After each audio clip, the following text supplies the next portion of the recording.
வணக்கம் சுட்டீஸ், எல்லாரும் எப்படி இருக்கீங்க? நான் தான் உங்கள் ஜீபம்பா பேசுகிறேன்.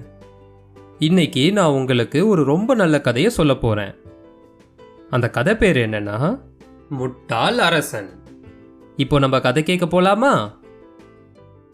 ஒரு நாட்டை ஒரு முட்டாள் அரசன் ஆட்சி செஞ்சுக்கிட்டு இருந்தாரு. அவருக்கு வயசானவங்களை பார்த்தாலே பிடிக்காது.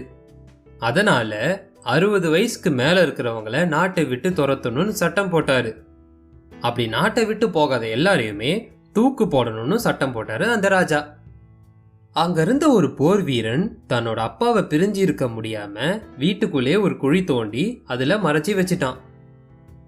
கொஞ்ச காலத்துக்கு அப்புறமா அந்த நாட்டுல கடும் பஞ்சம் வந்தது. சேமிச்சு வச்சிருந்த விதைகள் தானியங்கள் கூட மக்களோட பசிக்கு பயன்படுத்திக்கிட்டாங்க. அதுக்கப்புறமா மழை வந்தப்ப கூட விவசாயம் பண்ண விதைகள் எல்லாமே எல்லாருமே தவிச்சாங்க. ராஜாவுக்கும் நாட்டு மக்களுக்கும் ஒரே குழப்பம். ஆலோசனை கேட்க ஒரு வயதான முதியவர் கூட இல்லையேன்னு சொல்லி வருத்தப்பட்டாங்க. அப்பதான் அந்த போர் வீரன் அவனோட அப்பா கிட்ட போய் நாட்டோட நிலைமைய பத்தி சொன்னான். அதுக்கு அந்த முதியவர் சொன்னாரு, ஒவ்வொரு தானிய கிடங்குகளுக்கும் முன்னாடி இருக்க சாலையில நீங்க உழவு போடுங்கன்னு சொன்னாரு.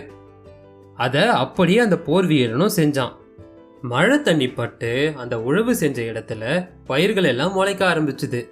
அந்த இளம் பயிர்களை எடுத்துட்டு வந்து வயல்ல விதைக்க ஆரம்பிச்சா நம்மளோட போர் வீரன். இந்த விஷயம் கேள்விப்பட்ட அரசர் நேராவே வந்து, இந்த விஷயம் உனக்கு எப்படி தெரிஞ்சதுன்னு கேட்டாரு. அப்பதான் அவன் தன்னோட அப்பாவை பத்தி சொல்லி அவரை வெளியே கூட்டிட்டு வந்தான். தன்னோட தவறுக்கு வருத்தம் தெரிவிச்ச அந்த அரசன், உங்களுக்கு எப்படி சாலைகளை உழுதா அதுல பயிர் விளையும்னு தெரியும் அப்படின்னு கேட்டான். அதுக்கு அந்த முதியவர் சொன்னாரு, ஒவ்வொரு அங்காடி தானிய கிடங்குகள்ல பல வருஷமா கொட்டுன சிந்திய விதைகள் எல்லாமே எப்பவும் அழிஞ்சு போறதில்ல. நீர் இல்லாம கூட உயிரோட தான் இருக்கும். அந்த இடத்த உழுகிறப்ப நீர் மற்றும் சூரிய வெளிச்சம் பட்ட உடனே அந்த விதைகள் உயிர் பெற்று வளர ஆரம்பிக்குதுன்னு தெளிவா சொன்னாரு. அப்பதான் நம்மளை விட வயசுல பெரியவங்களோட அறிவை நம்ம எப்பவுமே மதிக்கணும்னு புரிஞ்சுக்கிட்டாரு நம்ம ராஜா. அவ்வளவுதான் சுட்டீஸ், இந்த கதை இதோட முடியுது. இந்த கதை உங்க எல்லாருக்குமே பிடிச்சிருக்கோன்றத நான் நம்புறேன். இதே மாதிரி ஒரு நல்ல கதையோட நான் உங்களை சீக்கிரமாவே சந்திக்கிறேன். அது வரைக்கும் உங்க ஜீபும்பா கிட்ட இருந்து டாடா பாபாய்.